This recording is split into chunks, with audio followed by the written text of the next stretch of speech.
dossier spécial sur Fréquence Évasion. À chaque instant, des sujets brûlants d'actualité, des faits de société. C'est tout de suite sur Fréquence Évasion. Dans quelques instants sur Fréquence Évasion, un dossier spécial consacré à Nicole Delépine qui a publié un livre, Le cancer, un fléau qui rapporte aux éditions Michalon. Nous retrouvons Nicole Delépine dans quelques instants. À tout de suite. Loisirs, culture, environnement, économie. Sur Fréquence Évasion, l'info dans le Sud est sans limite. Fréquence Évasion, la culture du Grand Sud. Fréquence Évasion vous informe sur votre région. Que se passe-t-il près de chez vous? Pour le savoir, cliquez sur Région et Office de tourisme. Bon séjour dans le Sud. Venez visiter le site Fréquence Évasion, www.fréquenceévasion.com. Fréquence Évasion, la radio qui fait parler les gens du Sud. Fréquence Évasion. Fréquence Évasion. Nicole Delépine, bonjour, merci d'être avec nous. Bonjour, écoutez, c'est moi qui vous remercie de m'écouter, voilà. de me donner la parole.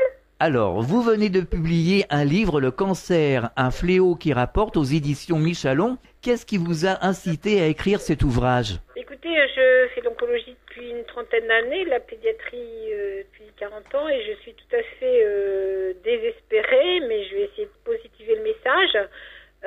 De voir la transformation progressive de notre métier en robot, c'est-à-dire en robotisation, c'est-à-dire que nous sommes médecins, nous avons fait quand même de longues études, nous avons eu beaucoup de patients, et on nous demande maintenant, et particulièrement depuis les années 2000, et c'est concrétisé dans des circulaires, la circulaire 2004 sur l'organisation du cancer en pédiatrie et 2005 sur l'organisation du cancer en oncologie, puis ensuite la loi de 2007. Il nous est imposé maintenant de passer par les réseaux reconnus et accrédités par l'agence régionale de santé, qui était les ARH avant. Ouais. Et ces ARS, donc maintenant, ne nous accréditent les réseaux que si nous acceptons d'appliquer les critères qui ont été imposés par l'Institut national du cancer, qui ont été décrétés par l'Institut national du cancer. Alors, quels sont ces critères, justement? Alors, ces critères sont essentiellement de rentrer le plus de patients dans les essais thérapeutiques, d'où après la conséquence en termes d'argent et les raisons qui sont sous-jacentes de l'argent, on en reparlera peut-être. Oui, bien sûr. Et de toute façon d'appliquer les recommandations nationales pour la grande majorité des patients, donc d'appliquer des traitements qui ont été choisis en haut et qui sont déclinés dans toute la France à travers les réunions de concertation pluridisciplinaire organisées par ces réseaux régionaux accrédités par les agences régionales de santé. Oui. Il est donc évident que ces réunions de concertation pluridisciplinaire, dont le côté sympathique pouvait être mis en avant, les médecins se réunissent ensemble pour parler de mon dossier, c'est vachement bien, etc. Sauf que d'abord ça existait avant, on n'avait pas besoin qu'on nous donne de l'argent et des institutions rigides pour se réunir entre médecins de bonne volonté qui voulaient soigner un patient ensemble, chirurgiens, chimiothérapeutes, radiothérapeutes, anatomopathologiste, etc. Radiologue, on faisait ça toujours avant, et en choisissant les réseaux, les collègues en fonction de leur hyperspécialité. Moi, j'appelais tel chirurgien pour la thyroïde et tel autre chirurgien pour la surrénale, et pareil pour les radiologues. Donc, on avait un éventail beaucoup plus important de possibilités, surtout quand on habite Paris, il y a beaucoup, comme vous le savez, une offre de soins énorme, donc on pouvait au moins choisir les gens qui étaient le plus pointus dans leur domaine. Maintenant, on est obligé de prendre le réseau local, qui est absolument obligatoire, sinon vous n'avez pas l'accréditation, donc vous n'avez pas la possibilité de faire la chimiothérapie, enfin de faire appliquer les traitements, de vous trouver les meilleurs. C'est vraiment un système totalitaire. Oui. Non mais c'est dramatique, je sais même pas dans quelle mesure c'est constitutionnel, il va falloir qu'on fasse poser la question, parce que en France, dans le Code de santé publique, il y a encore un le patient a le libre choix de son médecin, et 2, dans le code de déontologie, il n'y a aucune possibilité pour un médecin d'aliéner son indépendance professionnelle. C'est un comble, c'est dans le code de déontologie. Mais c'est complètement inapplicable pour les cancérologues, puisque les cancérologues sont obligés d'appliquer les recommandations nationales et d'entrer le maximum de leurs patients dans les essais thérapeutiques, et même quand il n'y a pas d'essais thérapeutiques, de faire ce que les recommandations nationales nous obligent à faire, donc par l'intermédiaire de ces réunions de concertation pluridisciplinaires. Et ça date de quand, ça ? Alors ça date, si vous voulez, ça date de 2005 puis 2007, mais c'est dans la loi depuis 2007, et c'est tout à fait ce qu'ils appellent opposable, c'est-à-dire que maintenant on va empêcher les gens de travailler, on leur fermer leur service et leur clinique, enfin en tout cas leur interdire de traiter du cancer depuis fin 2011, si vous voulez. Il y a toujours entre la loi et l'application stricte sévère, il se passe quelques années, mais maintenant ça y est. C'est-à-dire que moi j'avais un radiothérapeute, j'ai un radiothérapeute qui nous irradie nos patients avec beaucoup de gentillesse, d'humanité et de compétences, qui est radiothérapeute depuis 45 ans. Maintenant, dans la clinique où il est, il n'a plus d'autorisation de l'ARS d'Île-de-France, en l'occurrence, d'irradier les patients de moins de 18 ans. Il y a une jeune femme... Mais concrètement, quels sont les problèmes que vous rencontrez au jour le jour et surtout que les patients subissent? Les problèmes, c'est qu'on n'a plus le choix de leur traitement, donc on ne peut pas choisir les meilleurs traitements pour eux. Si vous voulez, le problème, c'est que les RCP, donc, sont des chambres d'enregistrement, et vous réunissez avec une dizaine de collègues, et il faut que chaque patient atteint d'un cancer atterrit forcément dans une de ces RCP, donc réunion de concertation pluridisciplinaire. On doit choisir ensemble, n'est-ce pas, le meilleur traitement. Sauf que le patient n'est pas là, on parle de lui, mais on règle sa vie, mais il n'est pas là. Son représentant, qui serait le généraliste, n'est en règle pas là non plus. Et son médecin référent se doit en gros d'accepter les oukases de l'INCa, et sinon son réseau, si on ne l'accepte pas de façon générale, c'est-à-dire 9 patients sur 10, le réseau ne sera pas accrédité. Oui, d'accord. Parce que l'accréditation des réseaux et des services, ça se passe comment? Est-ce que vous passez bien le malade en RCP? Oui, vous appliquez bien, vous le rentrez bien dans les essais thérapeutiques toutes les fois que c'est possible. Sinon, vous appliquez bien les recommandations nationales par rapport à sa pathologie. Donc, si vous pouvez pas répondre oui à la plupart des questions, votre réseau n'est pas accrédité, vous ne pouvez plus exercer l'oncologie. D'accord. Alors, revenons au livre. Donc, vous avez publié ce livre, Le cancer, un fléau qui rapporte.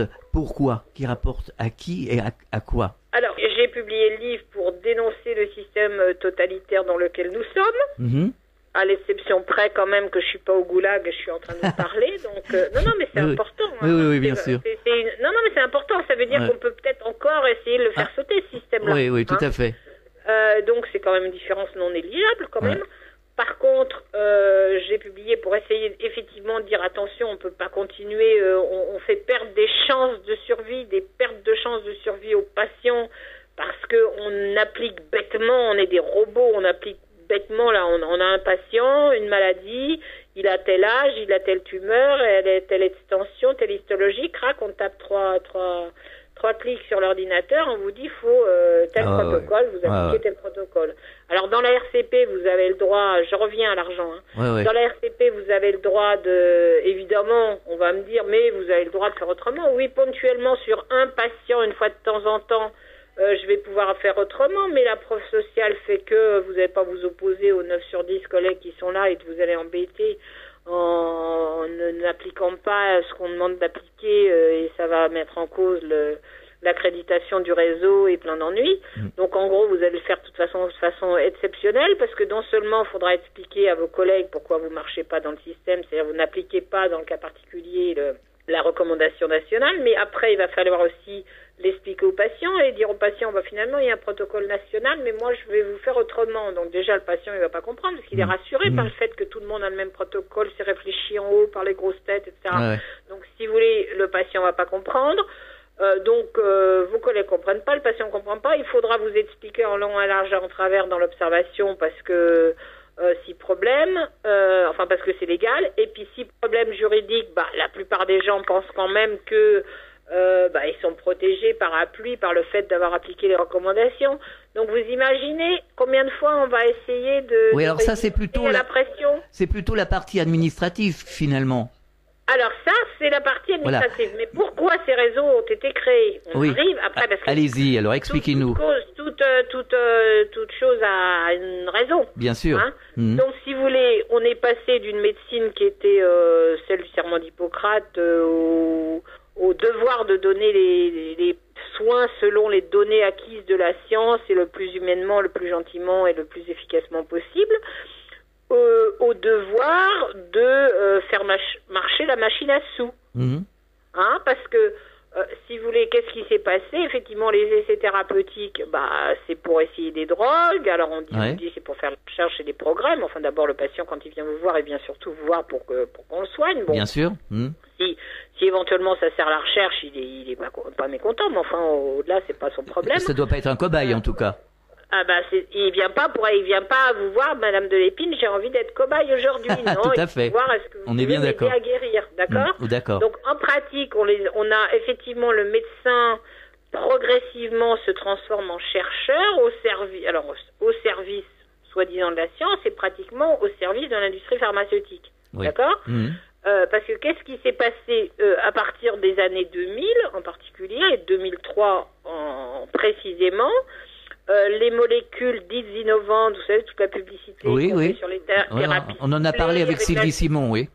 Avec la génétique, on va vous donner un traitement adapté à votre tumeur, ça va être de la médecine personnalisée. Alors on a joué sur les mots parce que comme nous on défendait la médecine individualisée à chaque patient, en fonction de sa réaction à la tumeur, avec les médicaments qu'on lui donne. Là, on est passé à la médecine personnalisée, c'est-à-dire en fait ciblée sur l'anomalie génétique du cancer qu'on aura trouvé. Bon, c'est un bel espoir, moi pourquoi pas, peut-être dans 50 ans ça sera le traitement des cancers. Actuellement, on n'en est pas là du tout. Actuellement, on est capable de temps en temps de trouver une petite anomalie génétique sur un cancer donné, et puis sur cette anomalie génétique, on est capable de dire peut-être que cette drogue-là qui vient de sortir, elle pourrait marcher. Ouais, d'accord, elle peut marcher. Donc elle vient de sortir, mais attention, elle n'a pas l'autorisation de mise sur le marché. Donc le problème, ce sont les molécules dites innovantes, et le but de toute cette manipulation en fait des foules, y compris des patients et des médecins, parce que avant qu'on se rende compte de ça, c'était pas flagrant. Faut vraiment se plonger dans les têtes, c'est tout, pour arriver à comprendre qu'on s'est carrément fait manipuler. Donc ça vient d'où? Ça vient des laboratoires? Oui, enfin les laboratoires, ils font leur boulot, ils ont moi je vends des bananes, mon boulot c'est de vendre des bananes, eux ils vendent des médicaments. Après il faut quand même une sacrée complicité avec les médecins, enfin les leaders d'opinion, et avec les politiques qui donnent les autorisations de tout ça se passe. Donc si vous voulez, c'est un système, et c'est pas moi c'est un peu facile on met toujours c'est pas que je les défends, mais je veux dire eux ils font à la limite ils vendent et puis ils veulent vendre, voilà. Donc après s'il n'y avait pas une complicité, tout un système de complicité entre l'industrie du médicament, les politiques qui donnent les autorisations, les agences qui nous imposent ce système monopolistique et autocratique, et que ceux qui font pas comme ça sont pas les bons, et c'est ceux qui marchent dans le système qui sont les bons. Un système pervers qui associe effectivement les politiques, les médecins, les chercheurs. Ça constitue un lobby. Oui, c'est l'ensemble, oui. En fait, parce qu'on a fait une émission avec Sylvie Simon, et elle évoquait dans son émission la complicité des politiques, la complicité des laboratoires, c'était... Et des médecins quand même, et des médecins. Et des médecins aussi, oui, tout à fait. Et des médecins et des directeurs d'agences qui mettent le système en place et qui en font un monopole. Alors, pour revenir à nos molécules, pour comprendre pourquoi ils veulent nous imposer tout ça, c'est que depuis 2003, donc...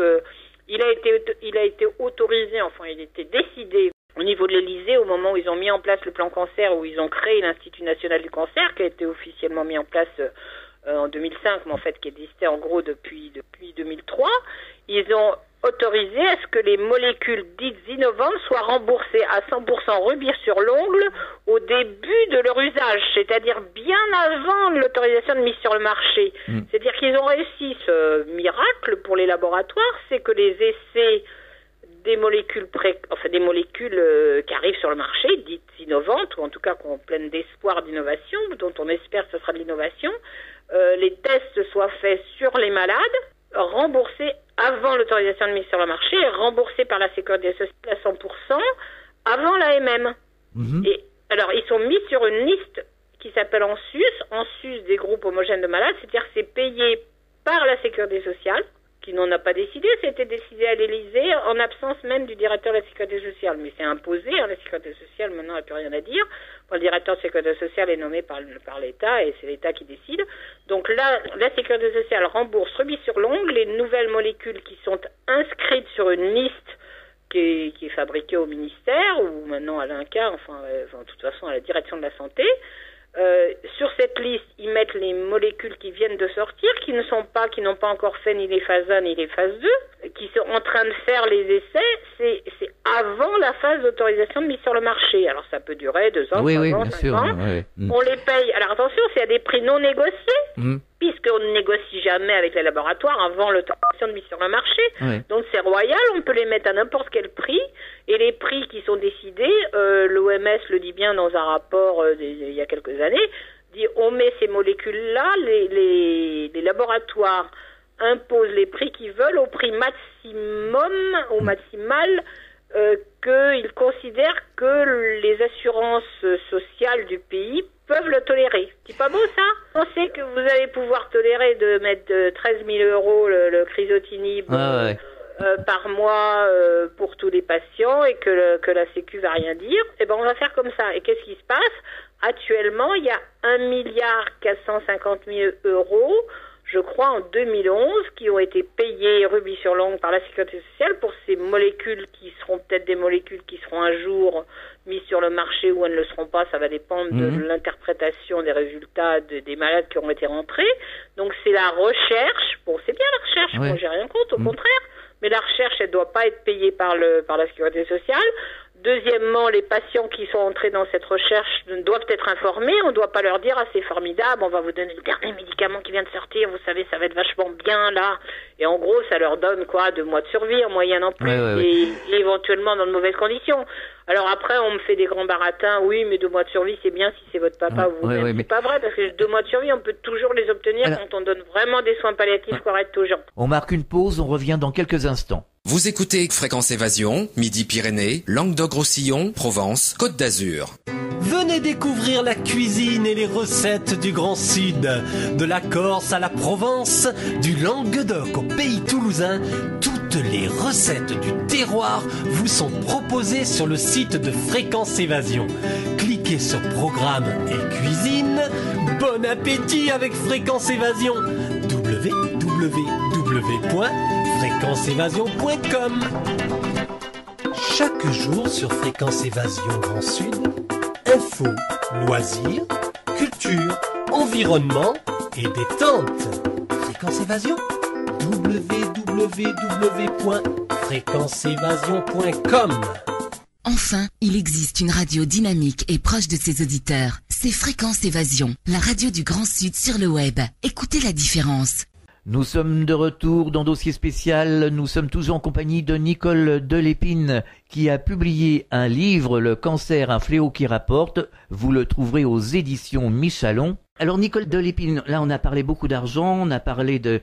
Voilà, vous avez compris, c'est bien le problème de l'argent. Ce que les auditeurs aimeraient savoir, c'est justement où on en est dans tout ce fatras. Est-ce que on progresse?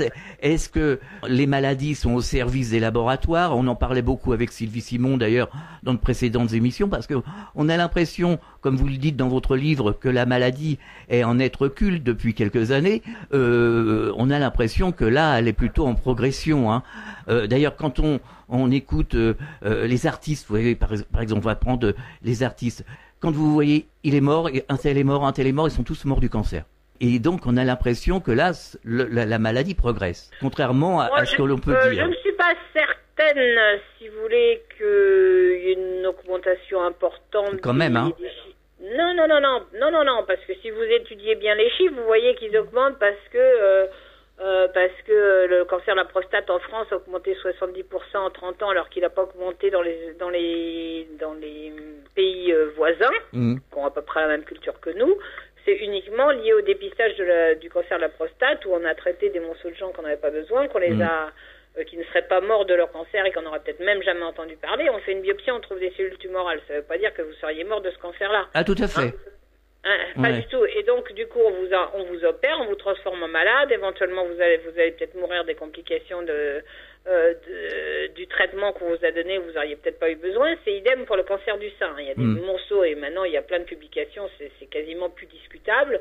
Il y a des monceaux de publications qui montrent que cette épidémie de dépistage de cancer du sein a dépisté des tas de gens pour rien, et que peut-être qu'on a diminué la moyenne de survie de tous ces gens-là, ne serait-ce que par les complications des traitements qu'on leur a donnés, comme la radiothérapie. Oui, bon, tout à fait. On en a parlé avec Sylvie Simon, oui, tout à fait. Mais attendez, c'est gravissime. Oui. Bon, donc, augmentation globale du nombre de cancers, c'est à relativiser, parce que si on va en chercher partout, moi, si on me fait des tas de biopsies aujourd'hui, on vient me trouver des cellules tumorales, le problème est de savoir est-ce que ce cancer va parler un jour ou pas. Et bon, en gros, quand même, les trois quarts parlent pas. Donc, c'est facile d'augmenter le nombre de cancers. En tout cas, ce qui est sûr, c'est qu'en France, la mortalité liée au cancer diminue. Après, on a une population qui a beaucoup augmenté. Après, les artistes, les gens qu'on connaît, je suis pas sûr que ça soit un échantillon très significatif. Oui, mais enfin, c'est quand même curieux. C'est quand même curieux qu'un artiste ils ont des vies un peu différentes. Ils ont des. Enfin, moi, je sais pas. Honnêtement, ça serait intéressant d'étudier cas par cas, parce que oui, et ils ont peut-être une immunodépression différente. Alors d'accord. Alors ça peut s'expliquer par le comportement des gens, le comportement alimentaire, le mode de vie. D'accord. Ça, on peut l'expliquer. Non, pour moi, il n'y a pas d'augmentation du nombre de cancers jusqu'à présent. Alors, par contre, ce qui m'inquiète beaucoup, et alors ça, c'est extrêmement clair, c'est que depuis, mais ça se voit sûrement pas encore sur les courbes, depuis quelques années, on traite de moins en moins les gens. C'est-à-dire que moi, là, je viens d'avoir une maman qui me téléphone pour son gamin, enfin, qui a 42 ans, en l'occurrence. On lui découvre un cancer, des métastases directes en soins palliatifs. C'est invraisemblable. Donc ça, si vous voulez, mais c'est quand même très très récent, depuis 3-4 ans, peut-être, on soigne de moins en moins les gens. En gros, le cheminement est le suivant. Vous rentrez, enfin, ça va peut-être correspondre à la loi de 2007 d'ailleurs, réunion de concertation pluridisciplinaire, on dit il faut vous mettre dans tel essai thérapeutique, bon, ça marche ou ça marche pas. Bon, ça marche sûrement quand même dans un certain nombre de cas. Ça marche pas, dans une bonne chance, si vous avez beaucoup de chance, on vous met dans une phase 2, donc l'essai d'un nouveau médicament. Ça marche pas. Si ça marche pas, en gros, on vous dit, vous avez pas de chance, vous êtes résistant à la chimiothérapie, et on vous colle en soins palliatifs. Et puis maintenant, pour accélérer les choses un petit peu, les gens vivant dans les hôpitaux de façon tellement désagréable et déshumanisée, on les pousse à l'euthanasie. Et maintenant, on va nous dire les gens demandent l'euthanasie. Oui, quand ils vivent une vie insupportable, ils la demanderont peut-être. Si on s'occupe bien d'eux, ils la demanderont pas. Mais c'est vrai que ça va très vite. C'est-à-dire que moi, je n'ai jamais vu, depuis 30 ans que je fais de l'onco, des patients, j'allais dire, rejetés par le système, on peut dire ça, aussi rapidement. Si vous voyez des gens au bout de 6, 7, 8 mois de leur cancer auxquels on a dit il n'y a plus rien à faire. Avant, on voyait les gens quand même au bout de 2-3 ans, ils avaient une ligne de chimiothérapie, une deuxième ligne, une troisième ligne. Bon, ils vivaient un peu, on se disait le cancer en train de se modifier, ça devient une maladie chronique, on fait des rechutes, on est normal pendant quelques mois ou quelques années, puis après on rechute, etc. Et là, en fait, ces patients sont en ce moment avec la dégringolade aiguë des soins dans les hôpitaux, alors pas seulement en cancérologie, mais de façon générale, on prend de moins en moins les gens en charge. Alors oui, probablement, la mortalité va augmenter si on laisse faire. C'est bien pour ça qu'on est en train de tous crier. Moi, j'ai écrit ça, mais il y a plein de gens qui écrivent des bouquins ou des articles ou des appels. Je sais pas si vous avez vu, il y a un appel assez formidable des médecins de l'Isère pour une réhumanisation des hôpitaux. Et oui, il vaudrait mieux, hein. Oui, alors ils ont fait une grande lettre qui est magnifique. Elle est sur le site, je conseille à tout le monde d'aller la voir. Sur le site des médecins ne sont pas des pigeons. On en parlera juste avant la fin, on donnera l'adresse. Aujourd'hui, que faut-il faire pour se préserver de cette maladie ? Du cancer ? Oui. Faut déjà se préserver des médecins, déjà ça va être Ah oui.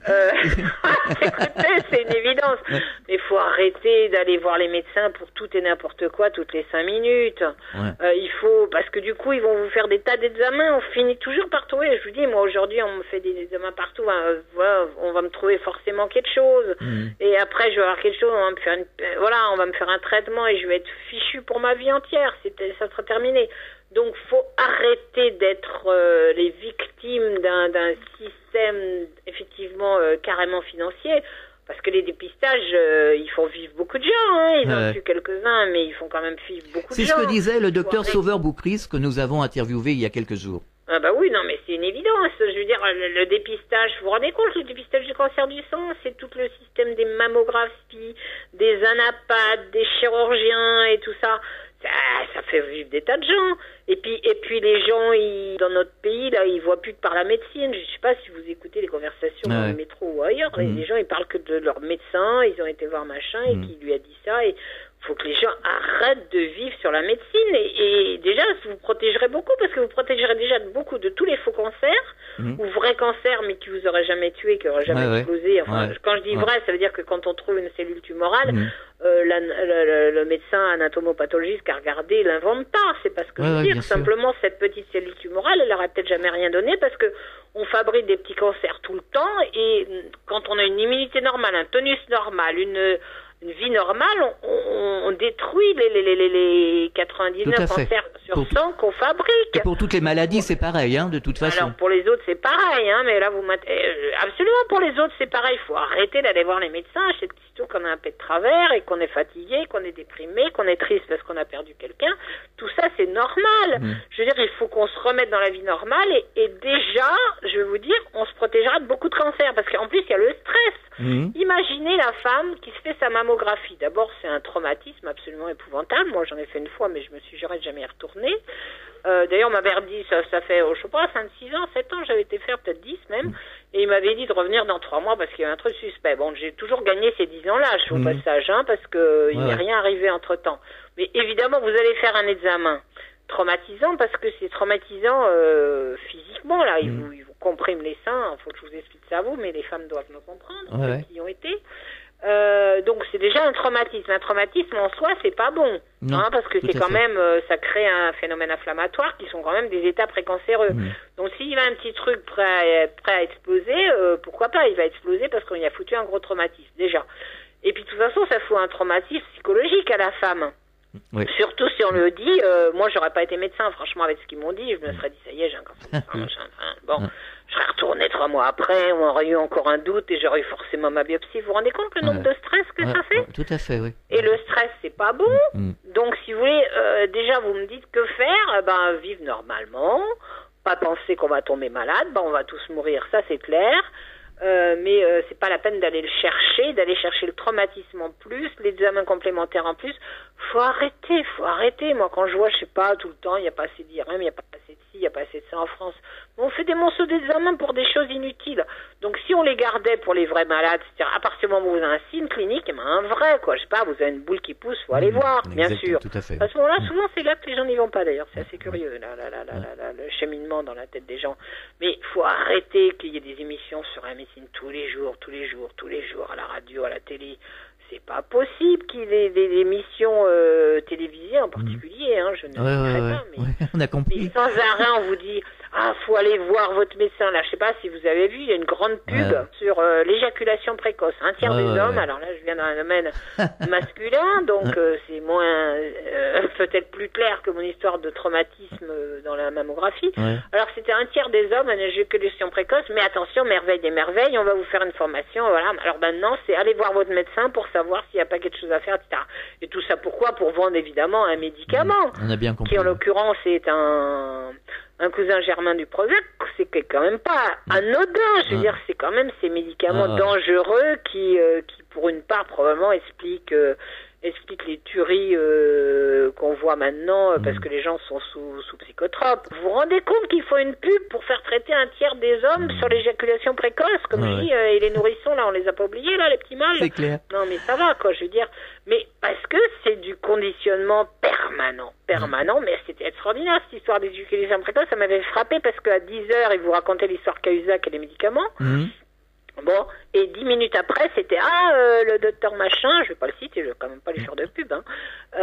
Mais ils n'ont pas cité ses conflits d'intérêt. Je veux dire, il faut qu'à chaque fois, ils vous disent, bah voilà, l'éducation précoce, bah c'est une étude faite, vous avez le docteur Intel au téléphone, et bah oui, il a fait l'étude, l'essai clinique, et bah oui, on l'a payé 200 000 euros pour être investigateur l'essai clinique, et puis oui, ben à chaque fois qu'on rentrait un patient dans l'essai clinique, et ben ça rapportait 7 000 euros au service ou à la questionnaire du service, je ne sais pas à qui, mais en tout cas, à chaque fois qu'on rentre un patient dans un essai thérapeutique, il y a 7 000 euros qui sont fournis par le labo, donc c'est pour ça, il n'y a pas que le labo il fournit le fric au départ. Ouais. Donc, enfin, sauf maintenant qu'il a trouvé l'astuce de le faire payer par la Sécu, mais bon, c'est pas encore valable pour tout et pas dans tous les domaines. C'est en onco, ça, ils nous jalousent les autres, parce qu'en onco, pour l'instant, c'est la Sécu qui paye les essais thérapeutiques. Faut être raisonnable, quoi. Est-ce que vous avez d'autres projets d'écriture? Oui, sûrement.